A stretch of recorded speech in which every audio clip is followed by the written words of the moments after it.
Eh bien, salut à tous, c'est Nico. On se retrouve aujourd'hui pour une toute nouvelle vidéo en programmation COBOL. Aujourd'hui, je vous propose de continuer sur la thématique des fichiers en mettant en pratique ce que l'on a vu sur les fichiers séquentiels. Pour cela, je vous propose un petit exercice qui cherche à afficher les données d'un enregistrement contenu dans un fichier. Alors, pour cela, déjà, on se retrouve sur TSO et on va essayer déjà de créer un fichier. Ici, on voit qu'on a un fichier comme celui-là. Et si on va dans les paramètres de ce fichier, on voit que son organisation, elle est PS, pour Physical Sequential. Donc, c'est un fichier séquentiel. Son format, il est fixe bloqué avec une longueur de 170. Donc, ce que l'on va faire, c'est que l'on va copier ce fichier. Et on va en créer un que l'on va appeler, nous, fichier client, par exemple. Ensuite, on tape le chiffre 1, car l'idée, c'est d'allouer à ce nouveau fichier les mêmes attributs que le fichier copié. On appuie sur Entrée. Voilà. Et ensuite, on voit que notre fichier, il a bien été créé. Si on va à l'intérieur, on va retrouver les différents enregistrements du fichier précédent. Donc nous, ces enregistrements, ils ne nous intéressent pas, on les supprime tous. Et dans l'énoncé de l'exercice, eh bien, on nous indique directement un enregistrement. Et l'enregistrement est le suivant. Ce dernier se compose de 5 chiffres pour l'ID, de 8 caractères pour le nom, 7 caractères pour le prénom et 8 chiffres pour l'année de naissance. Voilà. Dans l'exercice, on nous indique aussi que l'idée, c'est d'avoir un résultat du type comme ça. On va avoir l'ID 2 points, le prénom 2 points, le nom 2 points, etc. Donc on va devoir faire une lecture, une ouverture puis une lecture sur ce fichier pour ensuite afficher les différentes informations. Donc là, on a notre fichier. J'ai tapé sur F3, on aurait pu faire Save. Avec F3, on retourne à l'écran précédent et on enregistre les modifications. Nous, l'idée, c'est de créer un programme COBOL. Donc là, vous voyez, j'ai mon PDS avec l'ensemble de mes programmes COBOL. Petite astuce pour créer un programme, vous pouvez taper la lettre E et ici, entre parenthèses, directement taper le nom de votre programme. Voilà. Donc là, on a créé notre programme, il est vide, mais on va le remplir ensemble. Alors, première chose à faire, évidemment, c'est d'afficher les colonnes grâce à la commande cols. Donc, ici, nous, on va se positionner en colonne 8, d'accord ? On va d'abord taper les noms de division, et ces noms de division, on sait qu'ils sont placés dans la zone A ou l'aire A, comme vous voulez, qui s'étendent des colonnes 8 à 11 incluses. Donc là, on va directement se positionner en position 8, donc 5, 6, 7 et 8. Donc la première division, c'est l'identification division. Le seul paragraphe obligatoire après, c'est le programme-id point qui va nous permettre de donner un nom à notre programme. Donc par exemple, client 1. Ensuite, au niveau des divisions, on sait qu'elle n'est pas obligatoire, l'environment division, mais nous, on va en avoir besoin car on a défini un fichier. Alors, donc l'environment division. On retrouve ensuite plusieurs sections. La première étant l'input output section, car c'est à l'intérieur de cette section et du paragraphe file-control que l'on va définir notre fichier à l'aide de la phase select. Donc, la phase select. Ensuite, on ajoute le nom de notre fichier. Donc là, ça va être le nom interne au fichier, c'est-à-dire le nom qui va être référencé dans notre programme COBOL. Donc, par exemple, f-client. Ensuite, on a assign to. Et ensuite, il faut ajouter un nom externe logique. En fait, ce nom externe logique, c'est lui qui fait le pont entre notre programme COBOL et le JCL dans lequel est référencé le nom physique du fichier, le vrai nom du fichier. Donc, par exemple, on va l'appeler INP001. On peut rajouter en dessous, ce n'est pas obligatoire, l'organisation. Donc, l'organisation is sequential. Donc, ça, c'est pas obligatoire. On le sait, par défaut, elle est séquentielle, donc on n'est pas obligé de l'ajouter. Et ensuite, on va ajouter un file status. Donc, qu'on va appeler ws-fs-client. Voilà. On en a fini pour l'environment division. Maintenant, nous, ce qui nous intéresse, c'est la data division. à l'intérieur duquel on va retrouver plusieurs sections, notamment la file section, car en fait on a défini un fichier. Donc, parce que comme vous le savez, lorsqu'on définit un fichier, on a la phase select qui est dans le paragraphe file control contenu dans l'input-output section. Mais après ça, il faut également qu'on définisse la FD qui se trouve dans la data division et dans la section file. Donc pour cela, on tape FD, puis le nom interne à notre fichier. Donc F-client. Et dans cette FD, en fait, on va définir l'enregistrement. Donc pour cela, on va ajouter une zone de groupe 01. Donc par exemple, info-client. À l'intérieur duquel on va ajouter, eh bien on a dit qu'on avait un identifiant qui était défini sur 5 chiffres. On a également, on va mettre une zone de groupe. On va mettre un nom, d'accord, qui était en PICX de 8. On avait également un prénom qui était en PICX de 7. On va ajouter, on va mettre année naissance qui était défini en PIC 9 de 8. Voilà. Et chose très importante, ce qu'il faut qu'on voit, eh bien, c'est la taille des enregistrements. Donc on va retourner en fait dans notre fichier que l'on a créé et on va voir en fait les paramètres. Donc nous, on voit qu'on a une taille d'enregistrement qui est de 170. On est en fixe bloqué. Donc c'est-à-dire que nous, notre enregistrement dans notre programme COBOL, il doit être défini avec une longueur de 170. Or, si je vais ici, pour le moment, on a défini les premiers caractères, hein, d'accord? Donc on est à 5, 13, 20, 28. En fait, si j'aligne pas cette dimension avec la taille du fichier, eh bien on va avoir un déphasage à la compilation et à l'exécution du programme. Donc pour cela, il existe le mot-clé filler, d'accord? Le filler que l'on va définir en PICX, donc on est combien? 170, on était à 28, donc 142. Pour que la taille de notre enregistrement il soit bien à 170 et donc ça corresponde avec la taille d'un enregistrement dans le fichier. Voilà, donc ça c'est pas mal. Maintenant ce que l'on peut faire, eh bien c'est passer à la working. Donc working storage section, donc c'est à l'intérieur qu'on va définir l'ensemble des variables dont on va avoir besoin pour notre programme. Donc j'utilise en fait le préfixe WS pour working storage et en fait on va créer d'autres variables identifiant nom, prénom, année de naissance pour pouvoir les utiliser comme des variables temporaires et les utiliser dans notre programme. Donc par exemple on va utiliser un WSID en PIC 925. On va utiliser un WS-prénom en PIC X27, un WS nom en PIC X de 8. Qu'est-ce qu'on a d'autre? On a vu dans l'énoncé que l'on devait séparer jour, mois et année à l'affichage. Donc ce que l'on va faire, c'est que l'on va créer une variable de groupe date de naissance et à l'intérieur duquel on va séparer, on va avoir dans un premier temps les jours, par exemple, donc en PIC 9 de 2.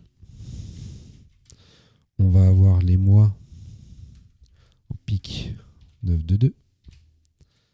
On va avoir les années en PIC 9 de 4. Voilà, donc ça me paraît bien. Ce que l'on peut faire également, eh bien, c'est définir un flag, d'accord. Hop, je vais plutôt mettre ça en 0,1.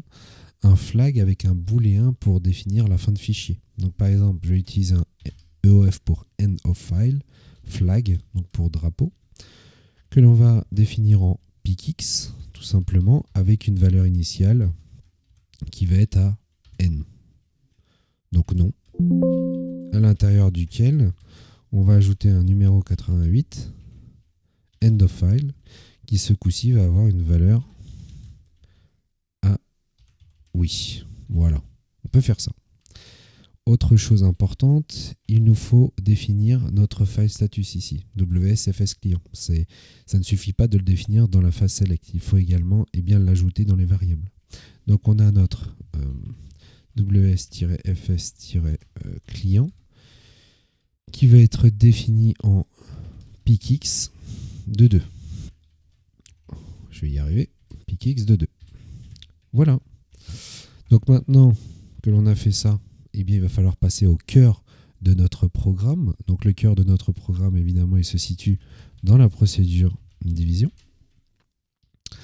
Dans cette procédure division, qu'est-ce que l'on peut faire?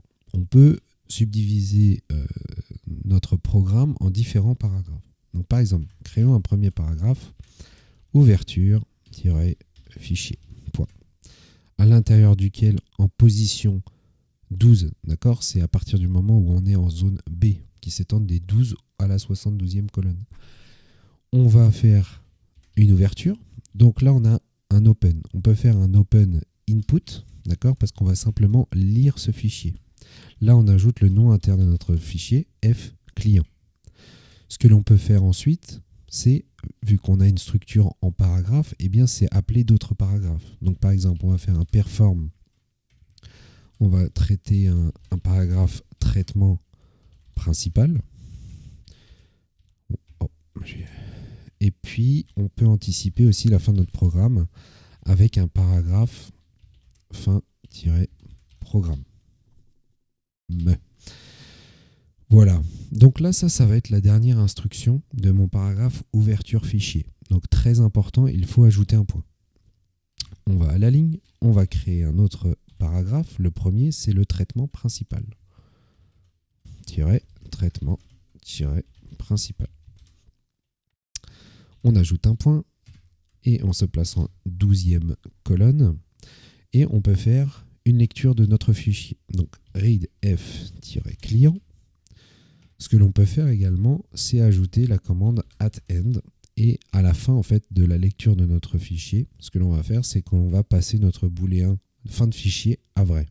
Donc set end of file, ça c'est notre niveau 88, to true. Et on termine par un end read, tout simplement. Ce que l'on peut faire maintenant, c'est valoriser les différentes variables.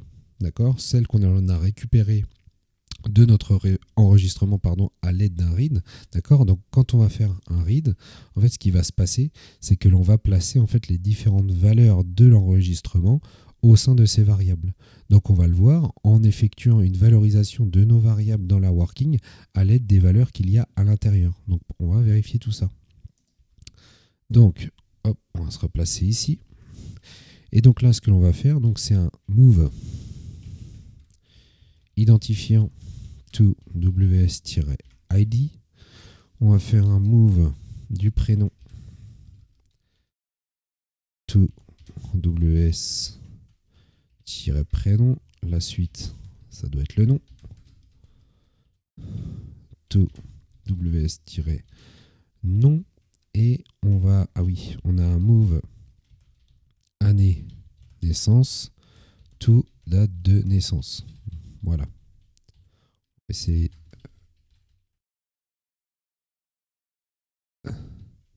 d'aligner ça, c'est plus joli. Et on va chercher à afficher ces valeurs. Donc pour cela, on va créer un autre paragraphe, par exemple un perform affichage. Et donc là, ça va être la dernière instruction de notre paragraphe. Donc on ajoute un point. On enchaîne avec notre paragraphe 8000-affichage, tout simplement. On ajoute un point. En colonne 12, on va ajouter nos instructions à display. Donc là, le format qui nous est demandé est le suivant. Donc on a un ID. Donc pour cela, on va ajouter ws-id. Ensuite, on va avoir un display du prénom. Donc ws-prénom. On a également un display du nom. ws-nom. Et un display de la date de naissance avec les différentes valeurs qui sont séparées par des slash. Donc, jour, mois et année, tout simplement. Dernière instruction de mon paragraphe, j'ajoute un point. Et pour finir, on va avoir notre paragraphe 9999, fin-programme, à l'intérieur duquel on va ajouter une instruction close, un ordre close qui va permettre de fermer le fichier, ainsi qu'une instruction stop run pour mettre fin à l'exécution du programme. Donc là, ça me paraît pas mal, cette idée.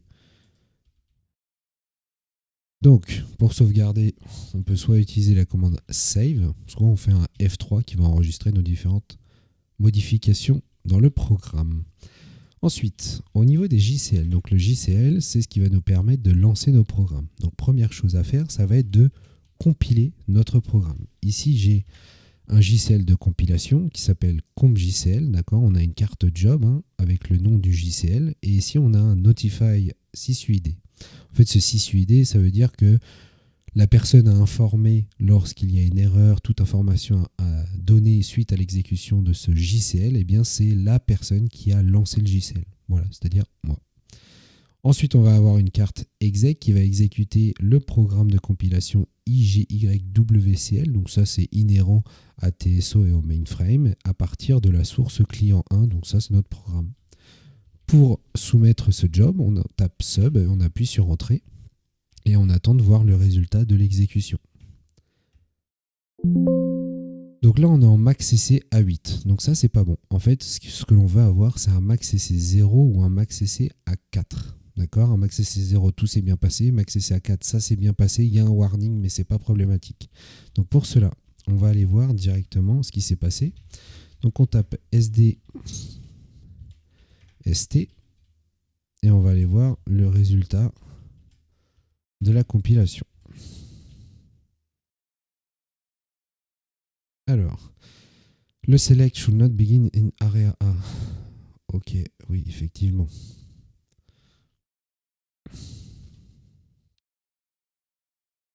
Où est-ce que je l'ai mis ?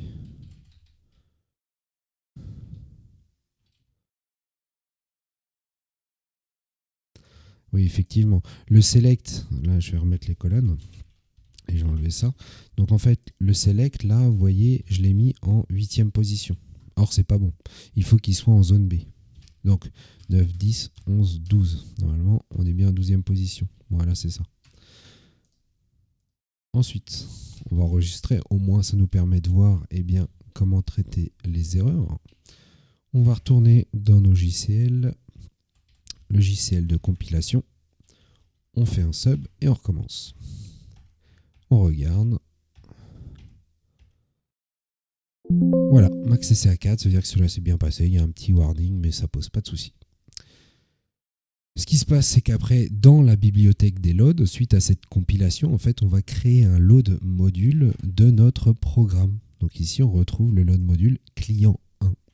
L'idée ensuite, c'est d'exécuter ce programme à partir du load module que l'on a créé. Donc là, j'ai un JCL, d'accord, ce JCL qui va me permettre d'exécuter mon programme. Donc là, on a d'autres informations. On a toujours notre carte job. Là, ce coup-ci, on a une carte exec pgm égale qui va exécuter notre programme client 1 à partir de notre load module. On a ensuite une succession de cartes DD. La carte DD avec l'étape steplib, on va lui indiquer dans le DSN égal pour dataset name, on va lui indiquer le nom où il va retrouver la bibliothèque des loads. Donc c'est là-dedans, c'est ce que je vous ai montré juste avant. Ensuite, on va retrouver, ça, c'est le nom externe logique que l'on a utilisé dans notre programme après le assign to dans la phase select, qui nous permet de relier en fait le nom interne du fichier, donc f-client, avec le vrai nom physique du fichier, à savoir z95079.fichier.client. Le disp égal shr, c'est-à-dire qu'il est partagé, le fichier est en mode partagé, et ensuite on a certaines informations. ou notamment la sysout pour indiquer que l'on va afficher les données dans la sortie standard, sysout égale étoile, et ensuite sydump et sysdump, c'est pour lorsqu'il y a des problèmes, mais ici ils sont à demi, donc de toute façon on ne va pas les traiter comme tels. Donc on tape sub et on voit qu'on est en max CCA 0, donc là tout s'est bien passé. On peut aller regarder le compte rendu d'exécution, donc SDST, le nom de mon JCL d'exécution était CBL je crois, et puis après il y avait une suite, voilà, CBL 001. Hop, on va voir dans la sysout, voilà. Et dans la sysout, donc on retrouve bien nos affichages de l'ID, du prénom, du nom et de la date de naissance de Harry Potter. Alors ce qu'il faut savoir, c'est que là, qu'est-ce qu'on a fait? En fait, on a ouvert notre fichier, on l'a lu, ça a été mettre les différentes informations de cet enregistrement dans l'enregistrement de la FD que l'on a défini. D'accord. Et ensuite, on a déplacé ces valeurs des variables de l'AFD vers les variables qui étaient présentes en working. On a ensuite fait un affichage et on a clôturé le fichier. Et bien voilà, je pense que l'on peut s'arrêter là pour cette mise en pratique, si je puis dire, eh bien des notions que l'on a abordées sur les fichiers séquentiels. J'espère que ça vous a plu. Je vous invite à aller consulter notre site From Zero to COBOL si vous souhaitez en savoir plus sur ces notions et bénéficier de ces formations complètes en COBOL sur TSO, ISPF et les JCL, tout cela en partant de zéro. En attendant, si vous avez apprécié cette vidéo, n'hésitez pas à lâcher les pouces bleus, les abonnements, les commentaires. On se dit à très vite pour une prochaine vidéo. Ciao!